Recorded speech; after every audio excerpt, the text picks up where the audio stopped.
no Salmo 93. Se vocês quiserem abrir, pode abrir também. Salmo 93, que é um salmo que era usado na liturgia do templo, né? E ele diz assim: o Senhor reina, vestiu-se de majestade, vestiu-se o Senhor, e armou-se de poder. O mundo está firme e não se abalará. O teu trono está firme desde a antiguidade, tu existes desde a eternidade. As águas se levantaram, Senhor, as águas levantaram a voz, as águas levantaram seu bramido. Mais poderoso do que o estrondo das águas impetuosas, mais poderoso do que as ondas do mar. É o Senhor nas alturas. Os teus mandamentos permanecem firmes e fiéis. A santidade, Senhor, é o ornamento perpétuo da sua casa. Esse é um salmo, é um hino de louvor, onde o salmista exalta o reinado eterno, grandioso e poderoso de Deus. O salmista declara que o Senhor reina desde a eternidade e que o Senhor é mais poderoso que a fúria das águas. E estamos aqui também para declarar que o Senhor reina, que Ele reine sobre nossa casa, nossa vida, sobre nossos corações. E juntos declaramos que o Senhor é o único Rei que reina sobre toda a terra. Amém? Aí vamos orar pedindo que Deus abençoe esse culto de hoje. Pai, em nome de Jesus, nós oramos e te agradecemos por mais esse dia, por mais esse culto, que o Senhor esteja cuidando dos nossos corações, que o Senhor possa reinar em nossas vidas, nossos relacionamentos, na nossa casa, que venha o teu reino, que possamos fazer a tua vontade nessa terra, que o Senhor é poderoso, o Senhor reina desde a antiguidade, que o Senhor possa estar nos guiando nessa terra para fazer a tua vontade, para melhor agradá-lo, que através de tudo isso possamos ser bons servos, dar um bom testemunho nessa cidade, que pessoas possam vir a te conhecer, a te engrandecer o teu nome. Pai, em nome de Jesus, peço que o Senhor possa estar abençoando o culto dessa noite, que dê sabedoria, discernimento ao pastor, que o Senhor possa estar usando ele grandemente para falar aos nossos corações, que possamos sair daqui edificados, que possamos também praticar a tua palavra, que não venhamos a ficar com a mente vazia, mas que o Senhor encha nossos corações, nossas mentes da tua palavra. Em nome de Jesus que eu oro e te peço. Amém.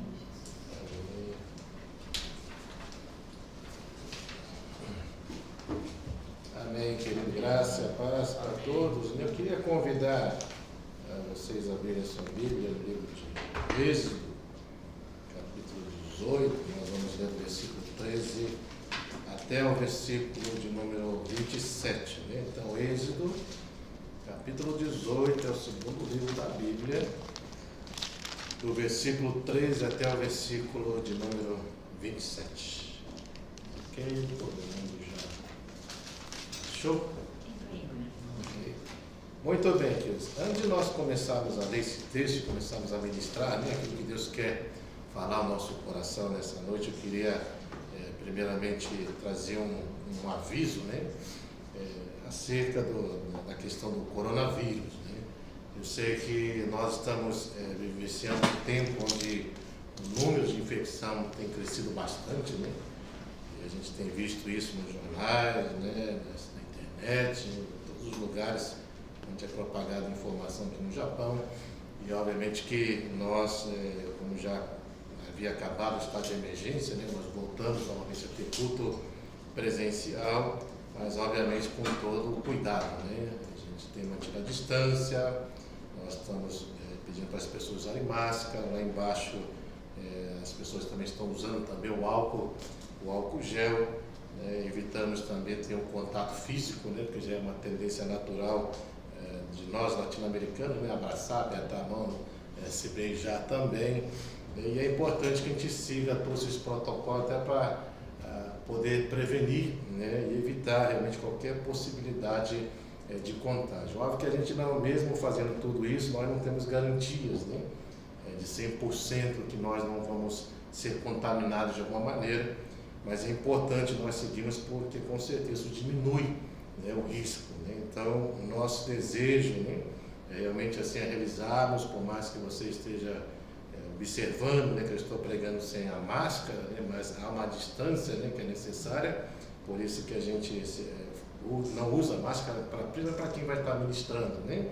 Mas o restante das pessoas que estão aqui com certeza precisam utilizar justamente assim por questão de prevenção, né? E nós precisamos estar atentos também àquilo que o governador, né, aqui dessa província, tanto aqui de Hades, também de Mi, e o próprio primeiro-ministro do Japão, né, pode ser que em breve ele decrete novamente estado de emergência, e se ele decretar, né, nós novamente vamos ter que voltar a fazer cultos, né, virtual, né, a gente vai ter que usar novamente a internet, e aí não vamos poder mais, obviamente, estar realizando cultos presenciais. Mas enquanto isso não ocorre, né, nós temos seguido as orientações do governo, procurando sempre acatar aquilo que ele nos orienta, né, e a gente vai procurar sempre fazer isso até para medida de segurança, né, em todos os sentidos, né. Então a gente queria deixar claro, né, até porque todos os cultos aqui também de Nas Aulas são transmitidos, né, para a internet, até porque as pessoas não venham pensar que o culto está sendo realizado, né, sem os mínimos cuidados, né, pelo contrário,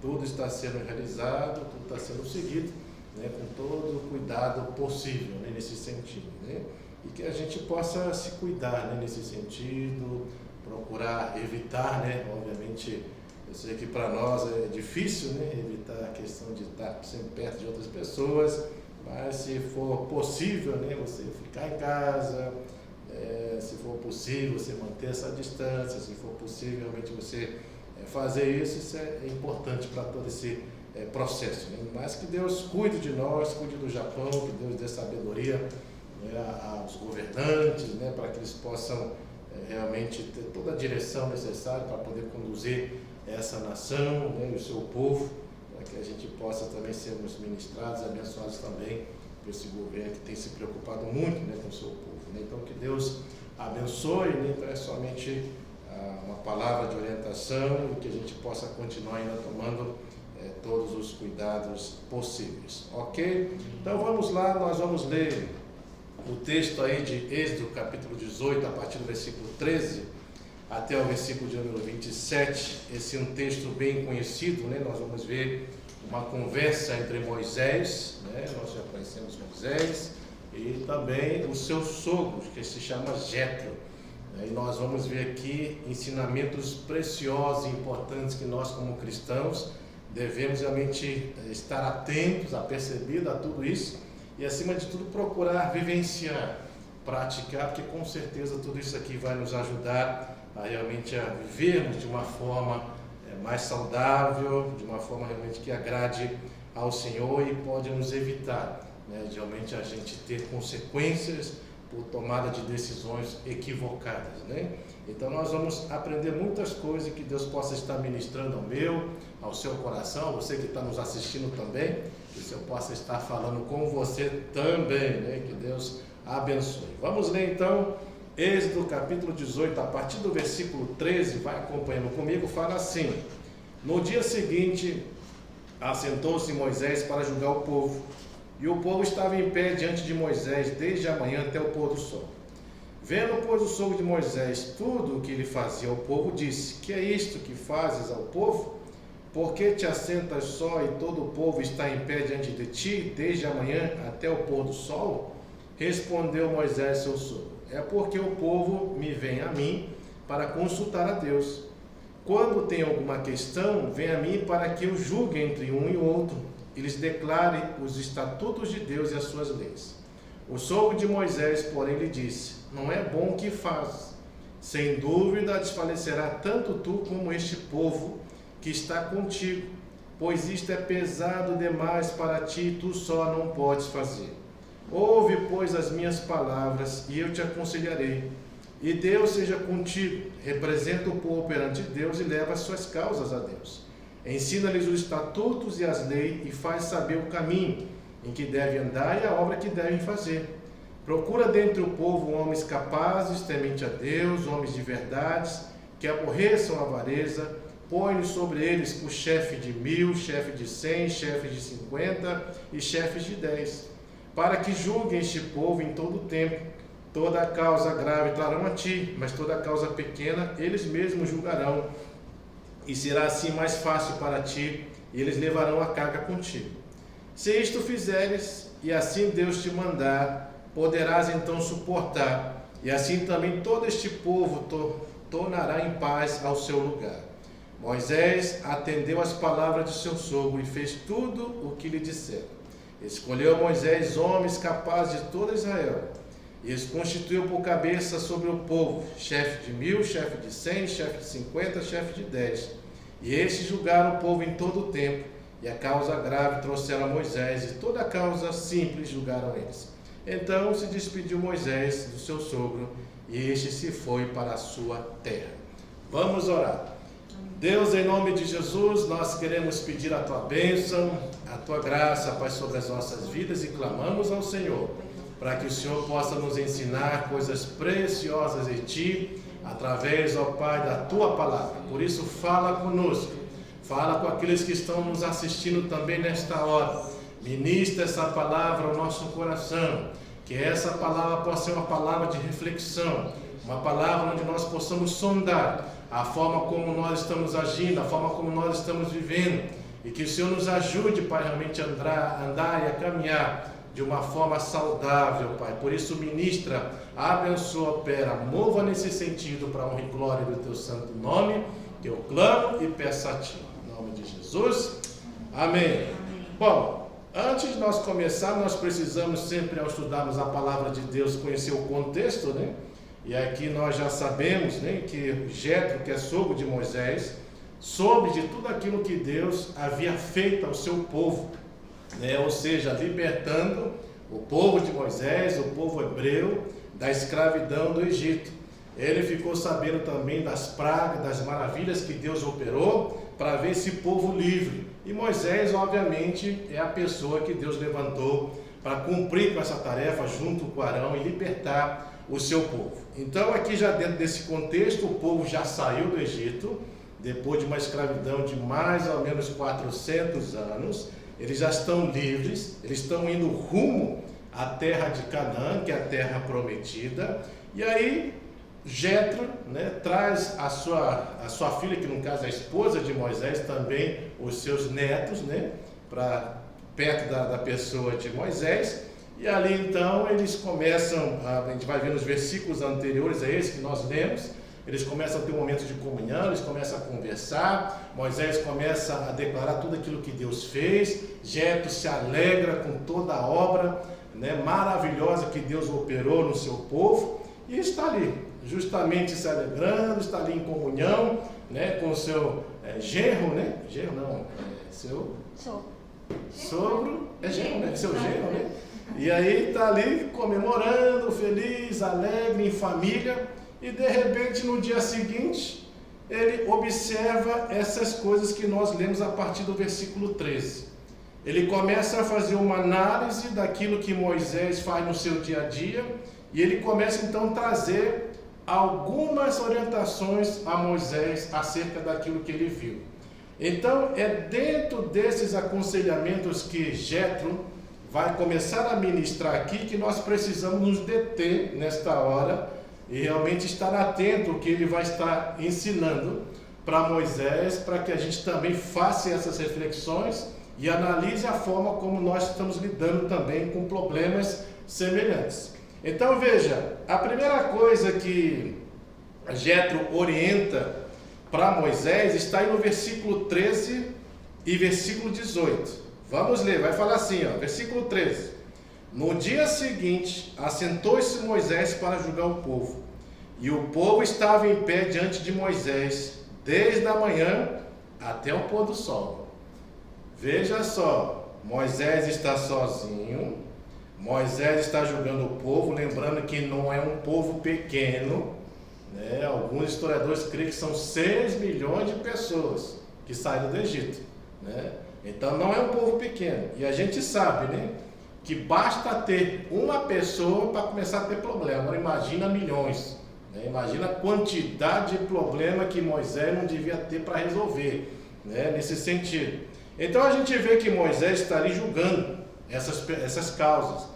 O problema não está na questão do julgamento, né? Julgar, orientar, instruir o povo, isso ele deveria fazer, porque ele é o líder. Mas o problema era a forma como ele estava fazendo. Lembre-se que ele está executando isso sozinho. Eu não sei se você já teve a experiência de poder aconselhar alguém, mas nós que somos líderes e lidamos com pessoas, né, com os liderados, a gente sabe que às vezes o desgaste em aconselhamento ele é muito grande. Eu já cheguei a ficar 6 horas aconselhando uma pessoa, só de ouvir e depois ficar ministrando. E a gente sai depois de um tempo de 6 horas de conversa. A pergunta é: será que tem pique para mais um aconselhamento, né? Imagina você ter uma multidão que quer ser ouvida e quer ser aconselhada. Eu fico imaginando essa fila, né, para falar com Moisés. Devia ser uma coisa monstruosa, né? Devia ser aquela fila que rodava no Monte Sinai, né? Aquela coisa gigantesca, né? Aquela fila no Brasil do INSS, né, que não tem fim, né? Devia ser uma coisa monstruosa. Mas a gente percebe assim que Jetro percebe um problema aí.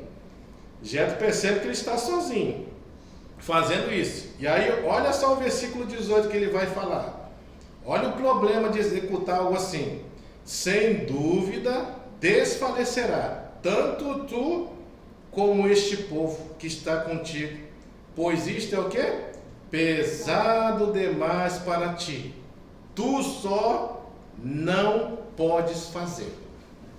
Então a primeira orientação de Jetro é: nós precisamos reconhecer os nossos limites. Lembre-se que você não somos robô, nós não somos máquinas. Você é um ser humano e você precisa, você mais do que ninguém sabe aonde vai o seu limite. Então, obviamente que Moisés, quando estava praticando essa ação, ele deve ter percebido o cansaço, o desgaste, mas a função levava ele a continuar prosseguindo assim. E Jetro, quando observa aquela ação, ele já está antecipando o que vai acontecer lá na frente. Que se ele continuar do jeito que ele está continuando, o que vai acontecer? Moisés pode entrar numa estafa física, ele pode ficar esgotado, ele pode ficar sobrecarregado, porque afinal de contas é só ele. E essa sobrecarga, esse esgotamento, né, pode levar o que? A ter doenças, enfermidades, se abater. E obviamente que isso vai trazer consequências graves. Até porque, lembre-se, ele é o cabeça do povo. Imagina se o líder sucumbe, o que vai ser do povo? Sem uma liderança. O povo também vai sofrer. Então, nós precisamos assim fazer uma análise com relação a isso. Será que eu e você reconhecemos os nossos limites? E se você tem reconhecido, o que você está fazendo, né, com relação a isso? Você é aquele tipo de pessoa que, por mais que está cansado, né, continua fazendo para agradar os outros? Você é aquele tipo de pessoa que você já está até a tampa entupido de coisa, mas aí porque você não quer desagradar ninguém, você só vai aceitando mais coisas para fazer e vai acumulando tarefa. Você é aquela tipo de pessoa que não sabe falar não, porque nós precisamos na nossa caminhada como cristão falar não, principalmente para aqueles que desejam servir, porque quem quer servir quer estar envolvido com tudo. Quem quer servir é pau para toda obra, né? Não tem fim, você não para, você quer fazer. E se surge uma oportunidade de fazer em qualquer área, você quer estar lá engajado, quer fazer, mas lembre-se, você é um só. Lembre-se, você tem limites. Lembre-se, você não é um robô, né? E mesmo sendo robô, o robô também pifa, né? Então nós temos que tomar o quê? Bastante cuidado com relação a isso. Há um missionário, né, que foi missionário lá na China, chamado Hudson Taylor. Eu não sei se vocês já ouviram falar dele, né? Ele foi missionário na China. E ele amava tanto aquele povo que ele realmente chegou até a começar a se vestir, né, como um chinês. E isso agradou muito, obviamente, a sociedade, né, porque a sociedade viu que ele se identificava, né, com o povo, né, isso atraiu, isso foi uma estratégia dele e realmente deu certo. Mas ele estava só também naquele trabalho. Ele começou então a executar, ele começou realmente a ministrar o evangelho, começou realmente a alcançar chineses, mas chegou num momento da etapa da vida dele, que ele também estava esgotado, estava cansado, e a esposa dele disse assim para ele: Hudson, volta para a Inglaterra, vai se tratar. Aí o Hudson falou assim: não, eu não posso ir para a Inglaterra. Quem é que vai cuidar do povo chinês? Essas pessoas não amam como eu amo eles. Eu não posso deixá-los aqui. Quem é que vai cuidar deles? E aí a esposa dele sabiamente disse para ele, falou: Hudson, é melhor eles ficarem um período de tempo sem você do que perder você pro resto da vida. E essa é a grande verdade. Geralmente quem está envolvido com coisas não quer largar coisa por coisa nenhuma, né? Mesmo sabendo que está ruim, mesmo que não dá, ele quer fazer assim mesmo. E vai empurrando, vai empurrando, vai empurrando. Mas lembre-se, vai ter consequência. É aquilo que nós falamos da palavra semeadura. Que o homem plantar, isso ele colhe. É inevitável que virá consequência. Dependendo do que você estiver fazendo, vai vir consequência. E é importante nós entendermos que o apóstolo Paulo também, ele dá um grande exemplo no livro de Timóteo. Paulo foi um grande missionário e ele entendeu a importância de pessoas à sua volta no ministério. A tal ponto, né, que lá em 2 Timóteo 4, ele pede, né, para que traga Marcos, ele pede para que Timóteo venha logo. Ou seja, Paulo ele não queria ficar sozinho. Paulo trabalhava em conjunto. Paulo trabalhava com outras pessoas. Ele compartilhava aquilo que ele fazia. E a gente vê que isso é muito importante, fazer e tomar essa decisão. E lembre-se que a escolha de ficar sozinho é minha e sua. Você escolhe ficar sozinho, assim como você escolhe não querer ficar sozinho. Então a gente vê que o Hudson Taylor queria ficar sozinho, né? Porque não tinha ninguém para ajudar.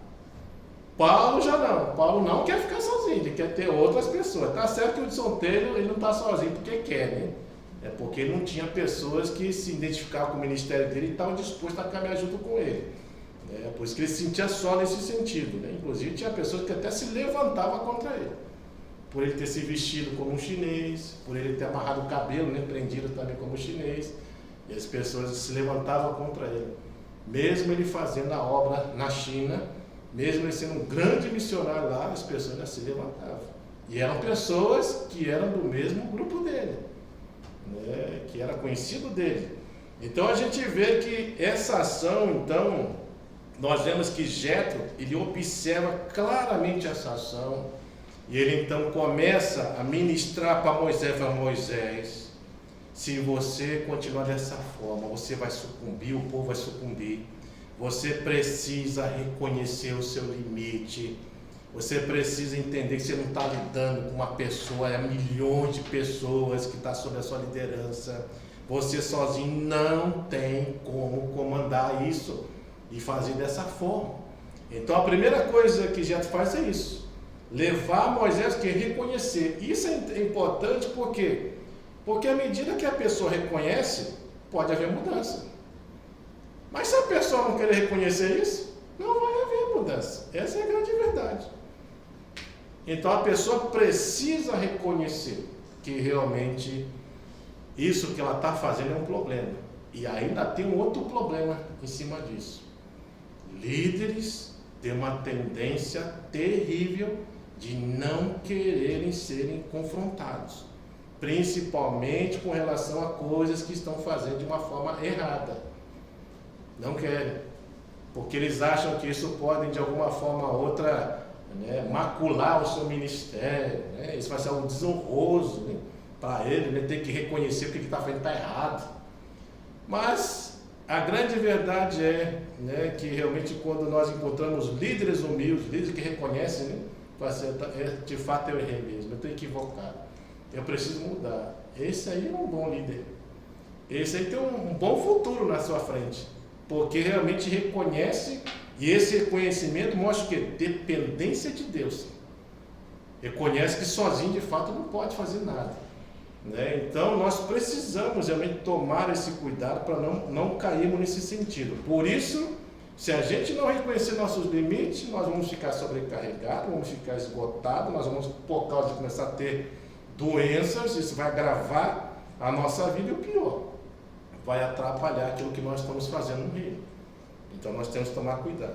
Segunda coisa que Jetro ensina, versículo 14, versículo 17, ele fala assim: vendo, pois, o sogro de Moisés tudo o que ele fazia ao povo, disse: que é isto que fazes ao povo? Por que te assentas só, e todo o povo está em pé diante de ti, desde a manhã até o pôr do sol? Olha o versículo 17. O sogro de Moisés, porém, lhe disse: não é bom o que fazes. Romanos 12, 9 fala que o amor tem que ser genuíno. O amor tem que ser o quê? Verdadeiro. O amor precisa ser assim. E é interessante, irmãos, que aqui já está ensinando uma segunda coisa importante. É que nós precisamos demonstrar para as pessoas um amor genuíno e verdadeiro. E como você demonstra isso? Quando você fala verdades. Quando você realmente está disposto a falar verdades para a pessoa. O grande problema aqui é que nós entendemos que quando nós lidamos com líderes, há um receio muito grande. Na verdade, não é só com líderes, não. Eu acredito assim, qualquer pessoa que esteja fazendo algo errado, e a gente tem uma percepção do erro, a gente tem uma dificuldade, muitas vezes, de querer falar com essa pessoa, daquilo que está acontecendo e daquilo que você percebeu que está errado. Porque você sabe que quando você fala verdades, essas verdades elas podem trilhar para dois caminhos inevitáveis.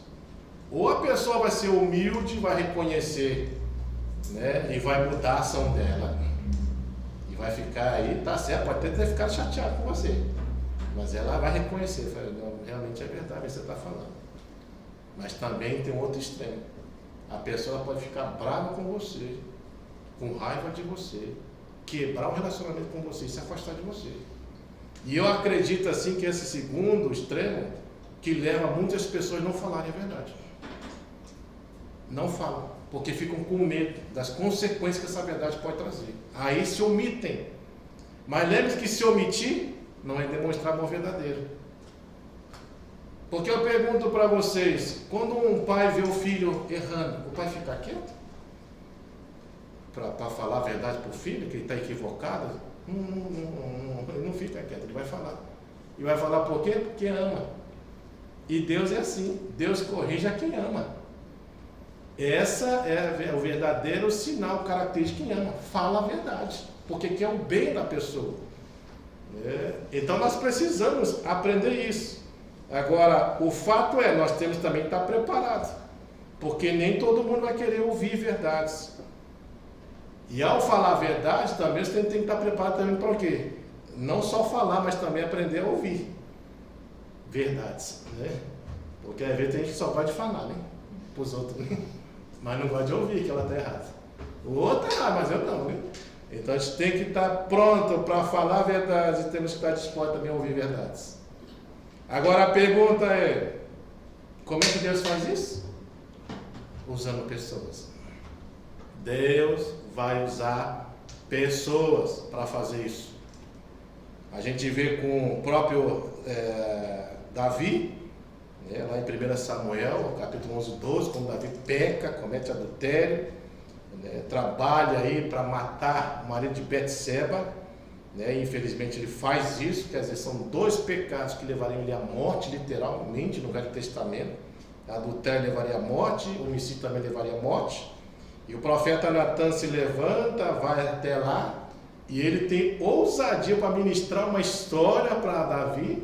Davi está pensando que a história é com uma outra pessoa, e aí quando ele relata a história de um homem que só tinha uma ovelha, enquanto outro tinha várias, aí chegou um hóspede na sua casa, né? Aí ele, em vez de pegar uma das suas ovelhas, que tinha muitos, ele vai lá e pega a ovelha daquela pessoa que só tinha uma única ovelha, e oferece para o hóspede. E aí, então, quando Davi ouve aquela história, fala assim, esse é digno de morte, tem que morrer. Né? E aí, o que Natan fala? É você. É você, essa pessoa. Mas fique tranquilo que você não vai morrer. Né? Então, veja, não era fácil você chegar num rei. Não é fácil você confrontar um rei que está em pecado. Mas Natan não mediu esforço para fazer isso. Agora, é importante que quando você vai falar verdades, existe forma de você falar verdades. Existe forma. Por isso que a gente fala, toda vez que você vai falar uma coisa, pensa muito bem o que você vai falar. E mesmo pensando bem, não fala tudo que você está pensando. Né? A gente tem que tomar esse cuidado. Mas a verdade é que nós precisamos tomar essa ação. A verdade ela precisa ser falada em amor. A verdade ela não pode ser falada no sentido de destruir a pessoa. Lembre-se que Deus corrige a quem ama, né? Assim como o pai é quem quer ver seu filho bem. Então toda a correção de Deus visa o quê? Restauração, não é destruição. Por isso é errado essa ação da pessoa ver alguém fazendo algo errado, que ela triturar a pessoa. Ela quer chegar lá e terminar de quebrar a cana que já está rachada. Aí já quer lá terminar de apagar a chama que está fumegando. Já está só um trocinho, já quer apagar. Né? Porque ele acha que porque ele está no direito de julgar a pessoa, porque o outro que errou, está no erro, então ele acha que está no direito de massacrar a pessoa. Mas Deus não age assim. Deus age sempre em amor, com o intuito de restaurar. E isso é importante a gente entender dentro do contexto cristão, que a gente precisa usar, né, realmente assim a verdade, mas de uma forma que é certa, correta, né, arraigado com o amor de Deus, né, com a visão de restaurar. Pode ser a pior coisa que a pessoa está fazendo, mas sempre visão de restaurar, nunca de destruir a pessoa. Infelizmente, dentro do nosso contexto mesmo cristão, existem muitas pessoas que, por exemplo, quando alguém falha feio, a pessoa simplesmente elimina a pessoa. Não quer mais saber. Ela simplesmente descarta, não liga mais, não quer mais saber. Ah, deixa ela assim, aqui faz isso aí, deixa para lá. Mas nós precisamos nos preocupar com as pessoas. Afinal de contas, elas são alvo do alcance de Deus. Né? Não importa. Eu fico pensando, irmãos, vamos pensar, ser bem racional. Se Davi estivesse aqui com a gente. Pensa aí. E ele faz exatamente isso, dentro do nosso contexto de igreja. Você acha que isso é algo escandaloso para a gente aqui? Como é que você viria um irmão que adulterou e o pior, ainda mandou matar, planejou a morte do marido dessa pessoa que ele adulterou para ficar com ela? E o pior, ainda engravidou ainda. O que nós faríamos se hoje estivesse acontecendo isso? Eu tenho certeza que haveria um massacre literal e já era essa pessoa. E das pessoas já falam assim, você é do capeta, você é do cão, é do inferno, vem lá das profundezas do inferno. Isso aí tem que ser expulso mesmo, ponto final, não tem mais conversa com essa pessoa. Mas lembre-se, Davi fez isso. E Deus agiu com misericórdia sobre a vida dele.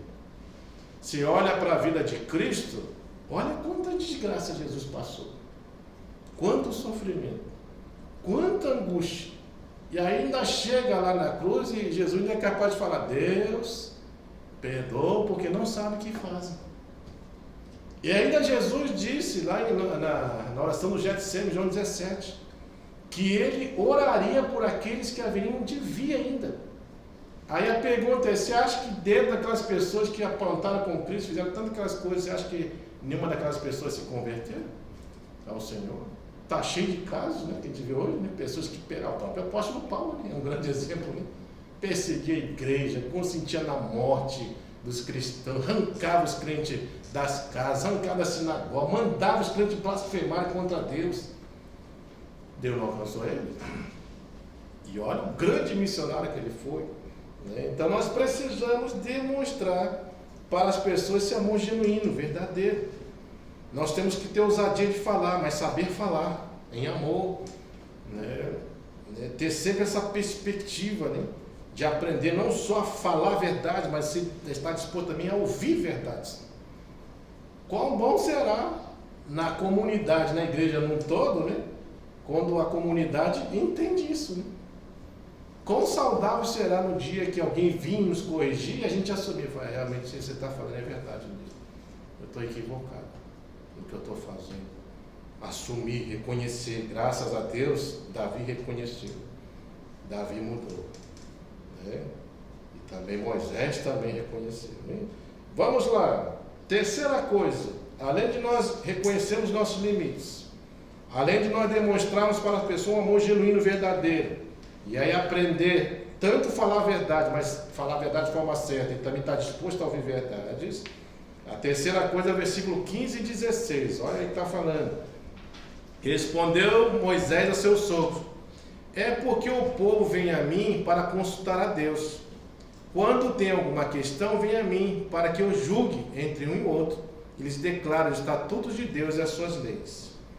Veja, a terceira coisa que já te ensina é que nós temos tendência de justificar, né, as nossas ações. Você já parou para perceber que quando alguém te confronta de algo errado, você sempre está querendo se justificar do porquê que fez aquilo ou está fazendo aquilo? Mas isso não vai mudar, porque se você ficar justificando uma coisa que está errada, não vai mudar o problema. A questão que vai mudar é o quê? Quando você reconhece que precisa mudar e muda. É isso que traz mudança. Querer justificar não traz mudança. Aí a gente pode usar dois exemplos. Rei Saul. O rei Saul, quando Deus fala para ele, ó, vai até os amalequitas, destrói tudo, não traz nada de lá. Não traz nada, não poupa a vida de ninguém, né? E aí o que ele faz? Ele poupa a vida do rei e traz o melhor dos bois das ovelhas para oferecer em sacrifício aos céus, porque Deus falou que não é para trazer nada, né? Aí Samuelzinho está chegando lá no arraial, aí começa a ver, que barulho é isso aí? Que barulho é isso aí? Esse boi aí, esse mugido. Aí Saul vem e fala: o povo, né? O povo que quis, né? O povo me persuadiu para trazer, para a gente oferecer ao Senhor. E aí vem aquele famoso versículo que fala: melhor é obedecer do que sacrificar. Melhor é obedecer do que sacrificar. E aí então a gente vê essa ação de Saul. Saul está querendo o quê? Se justificar. Lembrando, não é o povo que manda nele, ele é um rei. A autoridade é ele. Até porque Deus, quando fala, não falou para o povo, Deus falou para ele. Então ele está falando: nós não vamos trazer nada. Nós não vamos poupar também do rei. Vamos cumprir o que Deus quer. E ponto final. Mas ele está querendo justificar essa ação, colocando o povo, né, botando a culpa no povo. É o povo que é culpado, porque foi o povo que mandou fazer isso. Tá? Mas quem é a autoridade é você. E mesmo que o povo mande você fazer, você é a autoridade para rejeitar ou não. Você tem esse poder, deu a ele.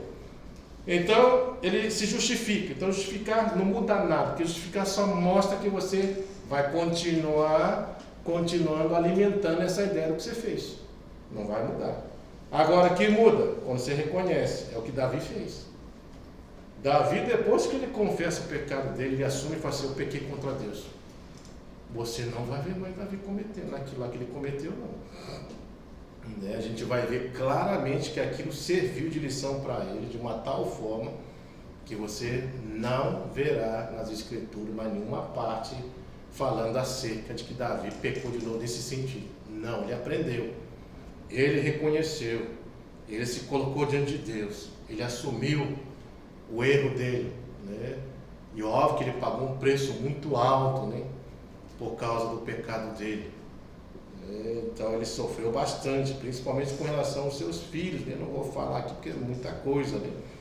Mas nós precisamos assim tomar esse cuidado, né? De não ter essa tendência de querer justificar as nossas ações, porque isso não vai mudar nada. Justificar não muda, mas tem que reconhecer que está errado e procurar mudar, porque esse é o único meio de haver mudança no problema, né? Caso isso não ocorra, não tem como haver mudança.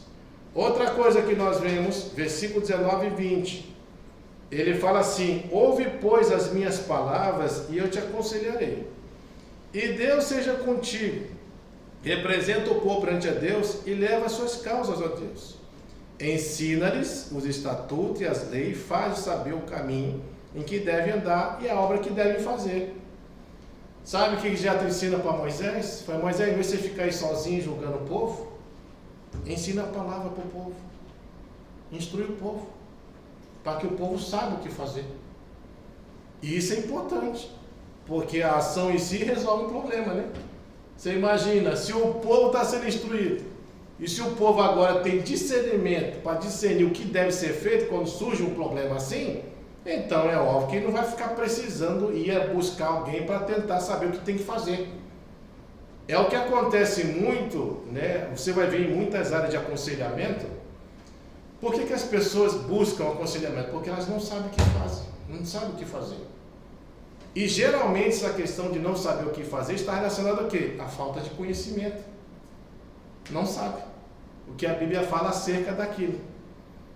Por causa disso, então, por não discernir isso e está a situação complicada, elas vão buscar então ajuda com quem entende, quem sabe, quem tem conhecimento. E é exatamente isso que já está falando. Ensina o povo. Ajuda o povo a ter conhecimento acerca da palavra de Deus. Porque se eles tiverem conhecimento da palavra de Deus, lembra que Paulo fala em Timóteo, que a palavra de Deus que é inspirada por Deus e útil para quê? Para ensinar, para corrigir, para exortar e para preparar o quê? Todo homem a toda boa obra. Então, se você toma essa atitude, com certeza ele vai discernir. É o que os pais têm que fazer com os filhos. Os filhos não vão saber tudo, mas cabe aos pais fazer aquilo que lá Moisés orienta lá em Deuteronômios, né? Capítulo 27, se eu não me engano, 28 que fala, aliás, capítulo 7, né?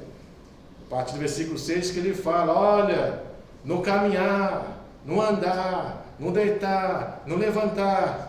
Ele está mandando o quê? Ensinar. Ou seja, aproveita cada oportunidade, cada momento para ensinar verdades, instruir verdades, fazer a criança ter entendimento acerca das coisas. Porque aí sim, quando crescer, é aquela coisa que a Bíblia fala em Provérbios: vai crescer, ela não vai se desviar dessa verdade, porque conhece, sabe e vai conseguir discernir acima de tudo. Então a gente vê que Jetro está preocupado com o quê? Com que o povo venha aprender a palavra de Deus.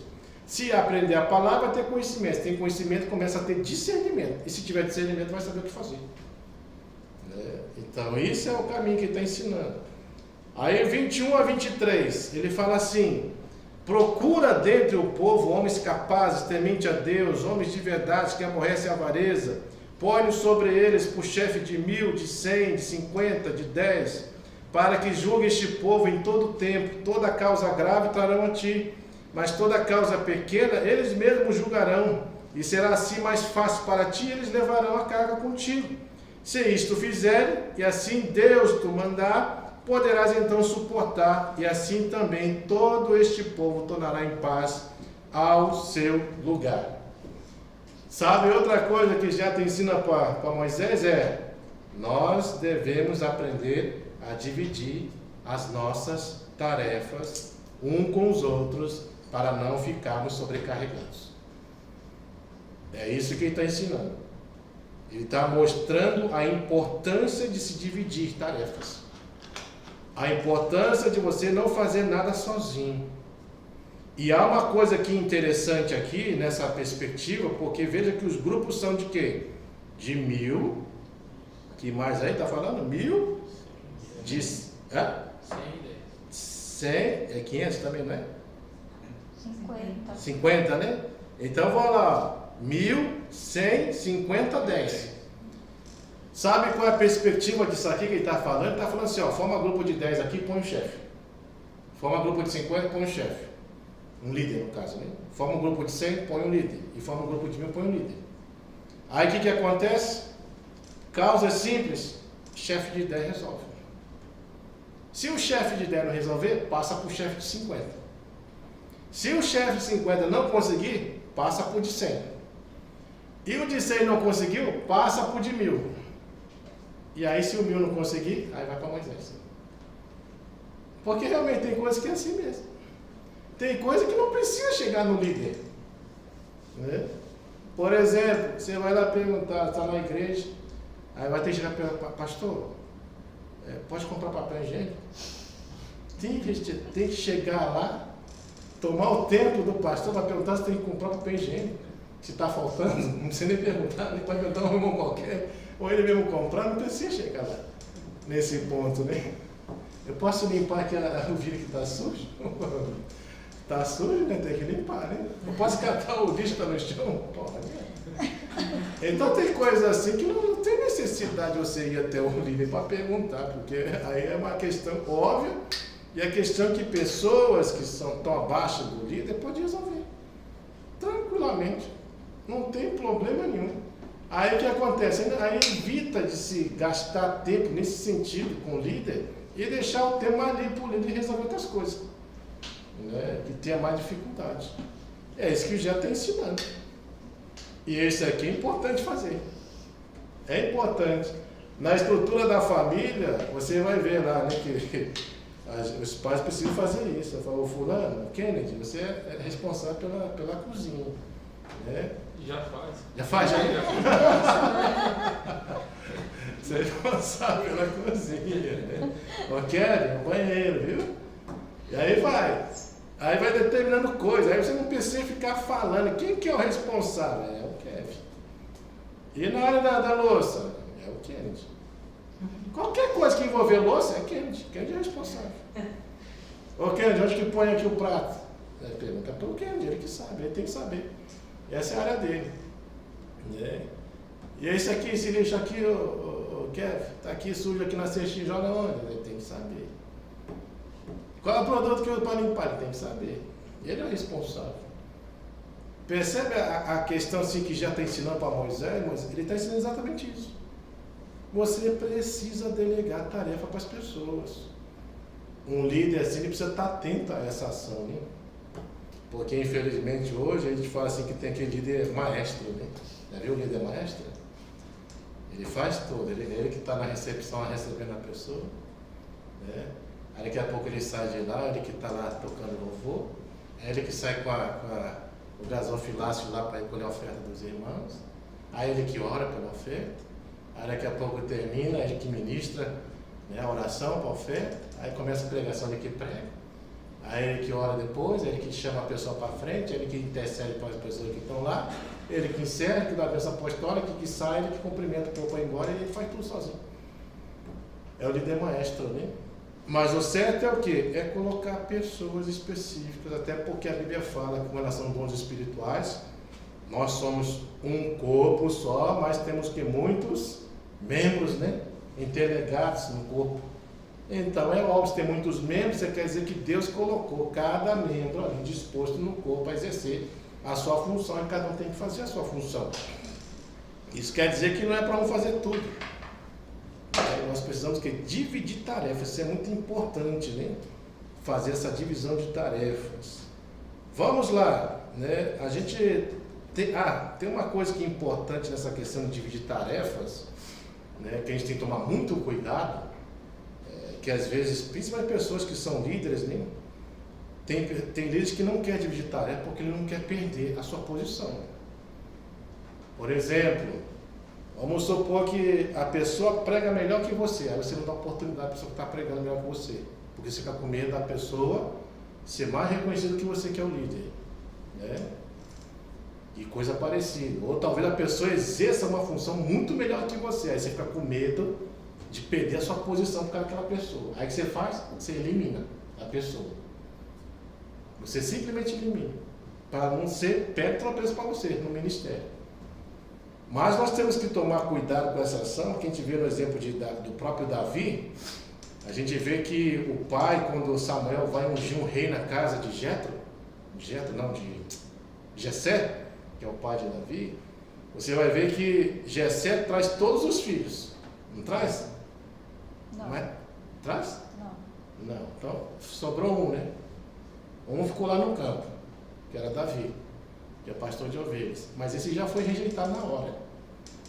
Davizinho, não, isso aí não tem, não, sem chance, não tem como ser rei, né? Isso aí não tem possibilidade nenhuma.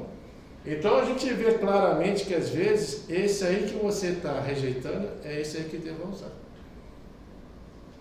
O que você está descartando, desprezando, pode ser esse aí que Deus quer realmente usar. E a gente está lá impedindo aquela pessoa ser usada, só porque você está com medo de perder sua posição. Eu falo sempre na igreja Suzuka, né? Se surgir pessoas que preguem melhor, façam melhor que eu, é glória a Deus. Amém. Eu não vou ficar preocupado de perder minha posição. Por quê? Porque eu sei o que Deus me chamou para fazer. Eu não estou aqui para ficar, né, realmente assim, querendo fazer que os outros reconheçam o que eu sou. Não preciso fazer isso. Eu aprendi aquilo que João deixava claro, né? Importa que eu diminua, nem que o Senhor cresça. Né? Eu não tenho que aparecer. Não tem. É Cristo que tem que aparecer. Por isso que eu não faço questão. Na igreja, quem dá abertura é outros irmãos, quem prega também é outros irmãos também. Eu geralmente, quando tem aniversário, se você me ver, só vai ver quando eu for chamar o pregador e olhe lá. Talvez só no final, para encerrar. Mas por quê? Porque eu não estou ali para aparecer.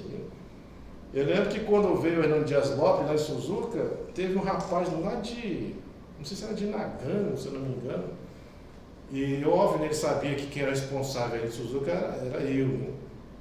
E aí então o Hernando estava lá, e ele falou assim, por que o senhor não está lá na frente, né? Por que o senhor não é aqui de Suzuka, responsável, por que o senhor não está lá, por que o senhor não fica lá na frente? Por que o senhor está aqui vendendo o livro do Hernando, né? E ele ficou assim meio que incomodado, né, com essa ação. Ele falou, mas eu não preciso estar lá na frente. Não, você é o pastor. Ele está aqui, não, né? O Betel de Suzuki que está realizando. Mas não tem nada aqui, né? Tem outros pastores lá fazendo. Minha responsabilidade é aqui, no livro. Não é lá. Mas ele achava que não, tinha que ser lá na frente, né? Para ser visto. Eu não preciso ser visto por ninguém, né? Nesse sentido, né? Então tem que fazer algo para agradar a Deus, né? Não é agradar o homem, né? Buscar a glória de homem, né? Então esse é o ponto. Então ele tem que tomar muito cuidado que na divisão de tarefa pode haver uma ação assim. A pessoa por inveja, ou por ciúme, ou porque não gosta, ou por receio, ou por medo de perder posição, elimina a pessoa. E não dá oportunidade. E não divide. Nem pensar de dividir. Porque dividir é sinal de ameaça ao seu ministério. Então não dá oportunidade. Fecha as portas para aquela pessoa. Então esse é o cuidado que tem que tomar. Versículo 23, ele fala assim: se isto fizer e assim Deus te mandar, poderás então suportar, e assim também tudo que o povo tornará, aliás, e todo este povo tornará em paz ao seu lugar. Veja, Jetro está ensinando claramente isso, e a gente vê uma humildade de Jetro. O que ele está ensinando? Devemos fazer tudo sob a direção de Deus. Percebe aí que ele está colocando aí, ó, no versículo 23, uma condicional. Ó, se isto fizeres, e aí olha a sequência, e assim Deus te mandar, não sou eu que estou mandando, é se Deus confirmar com o seu coração. Se Deus falar isso que eu estou falando para você, e você sentir que Deus está ministrando isso, então aí você faça. Mas não faça porque eu estou mandando. Faça porque você está sentindo a direção de Deus, porque realmente é Deus que está falando no seu coração, né? Então a gente vê que ele ensina, dependa de Deus, esteja sob a direção de Deus. Esse também que é um outro perigo que muitos de nós corremos, porque às vezes a pessoa fala uma coisa e você acha que, porque a fulano falou, então aceita. Mas você buscou de Deus para ver se isso que está falando é verdade mesmo? Você testificou? Deus falou no seu coração? Ah, eu estou sentindo que você tem que ir lá para Tóquio. Vai abrir um núcleo lá. Mas você sentiu de Deus? Deus falou para você que é para ir para Tóquio? Para você abrir um núcleo? Não, mas o pastor falou para mim. Meu pastor não é Deus. Deus confirmou no seu coração. A gente tem que fazer aquilo que Moisés falou. Senhor, Se a tua presença não for conosco, não nos deixe sair desse lugar aqui não. Ou seja, o Senhor tem que estar aqui nessa ação aqui. Se não tiver, não nos deixe sair. Porque a pior besteira que uma pessoa faz é querer fazer algo que Deus não mandou fazer. E o pior, querer fazer sem a ação de Deus. Aí está perdido. É por isso que tem muitos que se frustram lá na frente. Porque estava pensando que é de Deus, né? Ah, fulano disse. Isso acontece muito em termos de pessoas que... Você sabe o que é MIAI, né? Fazer casamento, arranjo de casamento. Aí vem um abençoado, Deus me disse que é para... Você vai ficar com fulano. Né? É a pessoa que dá para você. Aí começa a ministrar essa besterol, aí a pessoa fala, não, então eu vou ficar com fulano. Aí depois chega lá na frente, quebra a cara. Ah, mas Deus falou, não foi Deus que falou, foi a pessoa que falou. A pessoa talvez que tinha um desejo no coração disso acontecer, acabou ministrando isso, e a pessoa acreditou, porque os nomes de Deus, né? Quando os nomes de Deus pesa, né? Deus está falando isso, né? Mas lembre que está cheio de gente no Velho Testamento que usou o nome de Deus e não era de Deus coisa nenhuma. Só usava o nome de Deus. Então temos que tomar cuidado. Por isso o Jetro ensina isso. Ele é humilde e fala, olha, eu estou falando isso para você, mas na condicional. Se você achar que isso é certo, né, e Deus mandar você fazer isso, faça. Se Deus não mandar você fazer, esquece que eu estou falando para você. Confirma com Deus. Então isso é importante. Outra coisa, versículo 24. Fala assim: Moisés atendeu as palavras de seu sogro e fez tudo quanto este o quê? Lhe dissera. Ou seja, Moisés também mostrou humildade. Ele mostrou humildade. Porque quando ele ouviu o que o seu sogro ensinou, ele com certeza deve ter buscado a direção de Deus e realmente sentiu testificação. É isso mesmo. E tomar ação de obedecer àquilo que o seu sogro estava falando. Então isso é muito importante, né, a gente ver, manter-se nessa humildade. Quão bom é quando você pode chegar em alguém e falar, né, e essa pessoa ouvir você, ter tempo para ouvir, ter disposição para querer saber o que você quer falar, analisar, né, se for algo certo, tiver a direção de Deus, realmente fazer, reconhece e faz. Quão bom é ter pessoas assim, né? Então a gente vê que Moisés, tanto Jetro é humilde como Moisés também é humilde. Então quem está falando age com humildade, quem está ouvindo também age com humildade, né? Então a gente vê muito importante essa ação. Versículo 27 fala: Então se despediu Moisés de seu sogro e este se foi para a sua terra. Irmãos, nós precisamos entender uma coisa com relação a isso que já está falando. Sabe o que ele está explicando aqui? E que talvez muitos de nós não aproveitamos isso. Ele está falando claramente: aproveite as oportunidades para aprender com pessoas assim. Porque as pessoas passam, elas se vão. Seja por idade, por tempo, o propósito que Deus tem, pode tirar a pessoa de um lugar e mandar para outro. Mas a verdade é, será que nós estamos aproveitando as oportunidades que Deus tem colocado através de pessoas que estão à nossa volta e a gente realmente tem dado valor a essas pessoas? Ou você não está nem aí para essas pessoas? Eu lembro que uma vez um pastor disse assim para mim, falou assim, varão, você quer crescer? Ele chamava de varão, né? Quer crescer? Ele falou assim, olha, cola em quem é bênção, você vai crescer. Cola em pessoas que são bênção, porque você só tem a aprender. Cola em pessoas que são bênçãos, que você vai realmente assim abrir a sua mente para muitas coisas. Se aproxima dessas pessoas e não perca o seu tempo nesse sentido. Por quê? Porque o tempo passa, as oportunidades passam, e se você não souber aproveitá-las, já era. Pode ser que você nunca mais vai ter essa oportunidade. Tem muita gente que pensa, não, depois eu faço. Depois pode não existir mais para você. Então a gente tem que aproveitar já. E quando surgir pessoas assim como Jetro, nós não podemos desperdiçar o nosso tempo com essas pessoas, né? A gente tem que aproveitar. Por isso, família tem que aproveitar o pai e a mãe enquanto está vivo. Filhos têm que aproveitar o pai e a mãe. Pais devem aproveitar os filhos enquanto estão juntos. Que os filhos vão bater as botas no bom sentido, né? Vão sair da casa em algum dia, né? Aí vai dar aquela tristeza, né? Mas vocês têm que aproveitar. Não percam a oportunidade de fazer o bem, de estarem perto, de aprenderem em todos os sentidos. Então nós temos que aprender com o Jetro nesse sentido e aproveitar essas oportunidades, né? Com pessoas assim. Eu lembro que eu tinha uma oportunidade, e essa não desperdicei mesmo, né? Foi quando veio o Russell Shedd, num curso que ele veio dar de 5 dias lá no Ramanaco. E aí, ele é uma pessoa humilde, PhD em Novo Testamento, doutor, conhecedor profundo das Escrituras, né? E aí eu lembro que no primeiro dia que ele chegou, antes de começar a primeira aula, ele foi lá no refeitório. No refeitório tinha um degrau de pedra, né? Feito de pedra, de cimento. E aí acho que ele se desequilibrou, né? Que já era de idade também. Caiu com isso aqui, ó, na quina da escada. Quebrou o nariz dele. Quebrou. Isso aqui ficou o rosto tudo inchado. O nariz travou, óbvio, né? Quebrou, né? Sangrou. E aí já era. Acabou o nosso curso, né? E com razão, né? Não ia ter condição de ministrar mais nada. Você pensa que esse homem foi embora? Não foi, não. Ele começou a ministrar só com a boca. E respirar pela boca ao mesmo tempo. E ministrar. Não foi embora.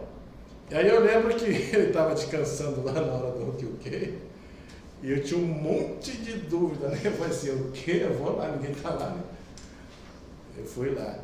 Aí eu tomei até uma bronca. Ele está descansando, rapaz. Você vai lá incomodar ele. Está vendo que ele quebrou o nariz. Mas eu falei, eu não vou ter outro tempo para falar com ele. Eu não tenho outro tempo. E aí eu fui lá.